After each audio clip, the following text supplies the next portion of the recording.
तो कांग्रेस पार्टी सही समय पे सही उम्मीदवार मैदान में उतारे। बीजेपी ने एक नारा दे दिया, तुम दो हमें चंदा, हम तुम्हें देंगे धंधा, और जो नहीं देगा चंदा उसको देंगे ईडी का डंडा। काले धन वाली कंपनियों से बीजेपी में चंदा लाएंगे और बाकियों का तो पता नहीं, लेकिन बीजेपी के खाते में अरबों रुपए आएंगे। ऐसी ऐसी कंपनियों से चंदा, जिस पे ईडी की रेड उसी से चंदा। तो मैं समझता हूँ कि बीजेपी ने ये चंदा लेने की जो परिभाषा है वो देशभक्ति की नई परिभाषा है।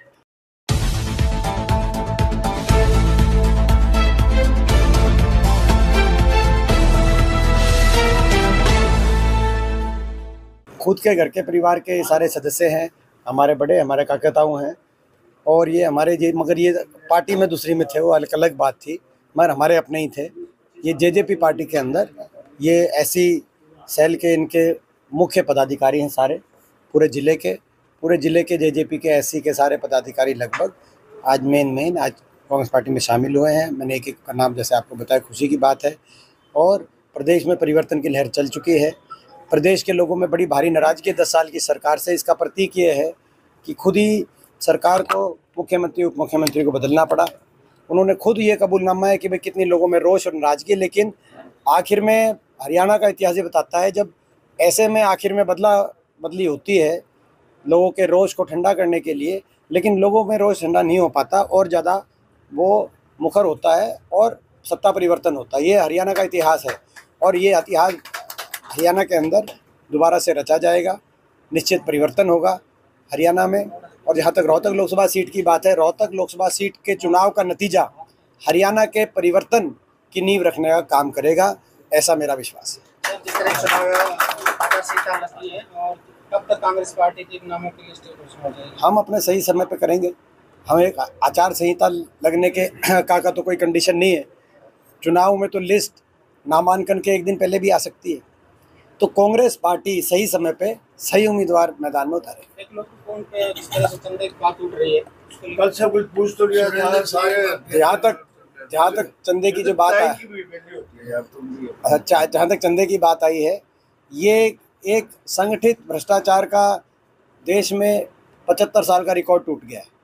ऐसा भ्रष्टाचार खुले में बीजेपी ने एक नारा दे दिया, तुम दो हमें चंदा, हम तुम्हें देंगे धंधा, और जो नहीं देगा चंदा उसको देंगे ईडी का डंडा। ये है बीजेपी का नारा।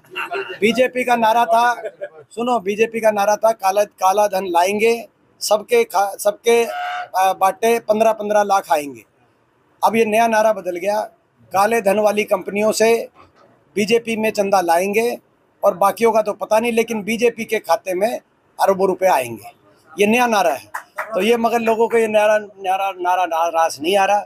ये कुछ जो है, मैं समझता हूँ कि और बड़े अजीब मामले सामने आए। ऐसी कंपनियों से चंदा, जिस पे ईडी की रेड उसी से चंदा, जिस पे इनकम टैक्स की रेड उसी से चंदा, जिसको चंदा दिए, जिसने चंदा दिया उसी को कॉन्ट्रैक्ट, उसी को बड़े पूरे देश के कॉन्ट्रैक्ट। ऐसी कंपनियों ने चंदा दिया जिन्होंने वैक्सीन बनाई।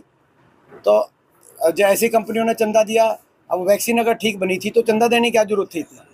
तो ये भी एक बड़ा देश के सामने, देश के लोगों की सेहत से इतना जो है एक प्रश्न चिन्ह उठता है।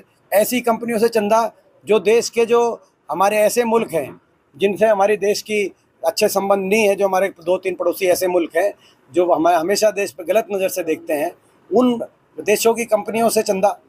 ये तो मैं समझता हूँ कि बीजेपी ने ये चंदा लेने की जो परिभाषा है वो देशभक्ति की नई परिभाषा है। अगर आप चीन, पाकिस्तान जैसे देशों के मुल्कों की कंपनियों से भी चंदा लेंगे, और ऐसे भी चंदा आए हैं कि भाई ये उसका मतलब प्रॉफिट तो जो है कुछ है नहीं, मतलब किसी एक कंपनी का जो टोटल उसको तो मुनाफा तो 1 करोड़ का हुआ है, उससे 100 करोड़ चंदा। तो ये यानी कि वो कई तो कंपनी भी फेक दिखाई देती हैं कि उनके पीछे कुछ और है जिनका चेहरे सामने नहीं आ पा रहे।